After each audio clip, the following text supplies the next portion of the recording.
What's going on, you guys? This is Vincent, and I've prepared a makeshift studio for you guys. I'm going to be probably doing these types of videos sort of as a podcast sort of thing, but not really a podcast. I got coffee, and I think this is a great way to set up some videos just of me kind of talking through some things. On the topic today, a couple things that I've been doing and something that happened today and sort of my response to that. So one of the things that I have been doing is I've been working on meditating, and basically the meditation stuff that I do is from Headspace. I'll put a link down below in it, but Headspace, basically what it does is it gives you about 10, I think you can go up to 20 minutes or 30 or something like that. But basically what it does is it kind of guides you, it's guided meditation through, and it teaches you a lot of skills. So one of the big things that I'm doing right now through the depression meditation is noting. And basically what that does is throughout the day, when you are doing something like me right now, doing this podcast, when I have ADHD, one of the big things that happens to me with the ADHD is as I lose focus.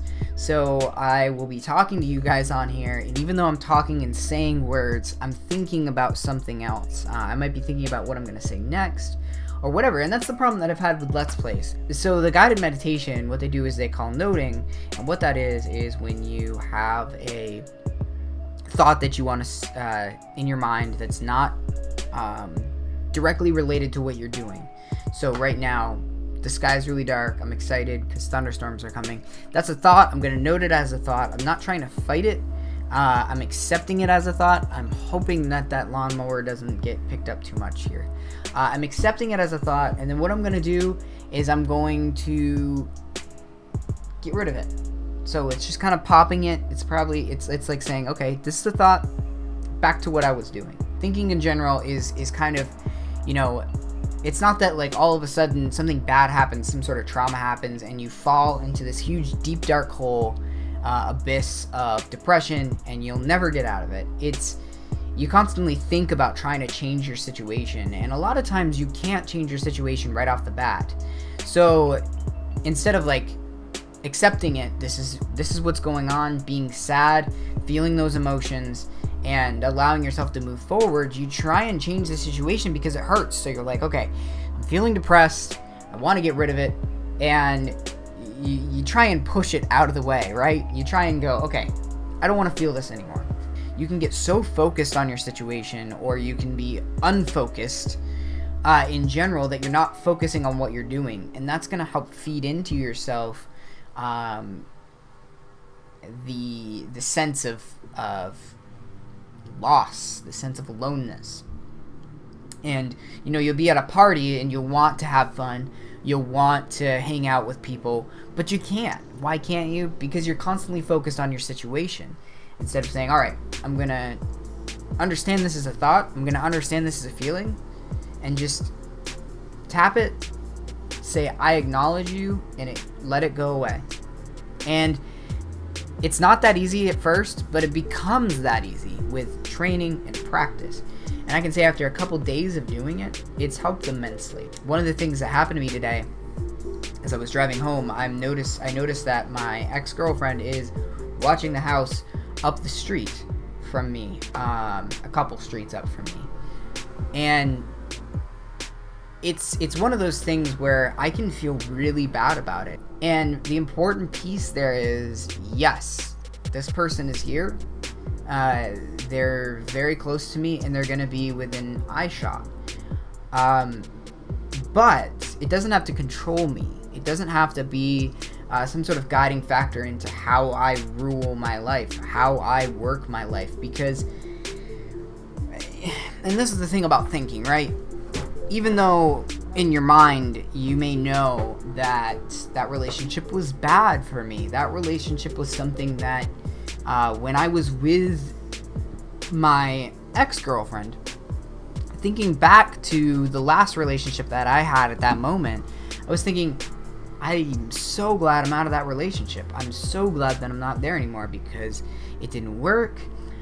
She was abusive to me mentally, and I was glad that that's over. So why is it that I look back at that memory? Oftentimes, our thoughts cover up the reality because they don't want to focus on the bad. They want to focus on the good.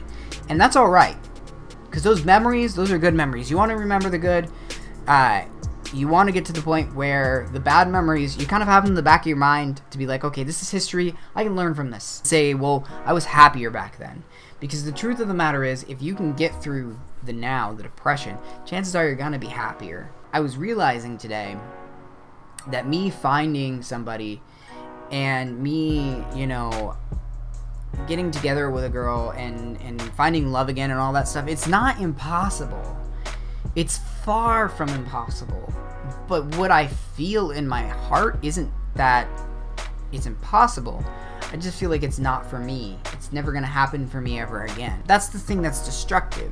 That's the thing that causes suicide, is feeling like you're trapped, like your situation can't change right now. What's important to realize is that, and the sun's shining, look at that, the sun came out. The important thing we all need to realize is that life is complex. Life is not guaranteed. Your bad situation is not guaranteed to continue. It helps if you can get yourself out of it, but some people are literally lucky enough where one day they're depressed and all of a sudden all of their dreams come true the next day. And if you don't believe me, let me tell you a story. So years ago, there was this guy who was on the streets, and he was homeless, and he was singing, and somebody filmed him on YouTube as like the guy with the best radio voice or whatever. You do a follow-up to that, and you find out the guy was felt like his life was over. He was old, he was on the streets, and he felt like, hey, you know what? This is life for me, this is it. But one day he got really lucky, and that's what I keep in my mind when I have suicidal thoughts, when I have thoughts that are like, okay, maybe I'll never get a girlfriend ever again. Maybe I'll never find love. Maybe I'll never have children. Maybe I will never have a family. Is in a moment that can change. And that's kind of what I focus on, is trying to learn from my emotions, learn from what's going on in my life, and bring it out to you guys and say, hey, listen, this is what's going on with me. You're not alone. You're not like the only one thinking these things. So anyways, guys, I want to hear your thoughts. What do you guys think about all of this? But above all else, guys, I wanted to let you know that slowly but surely, I am making it from awkward to awesome, and I hope that you are also on your own journey and getting yourself to a place of awesomeness. So until next time, guys, I don't have an end punchline, but bye.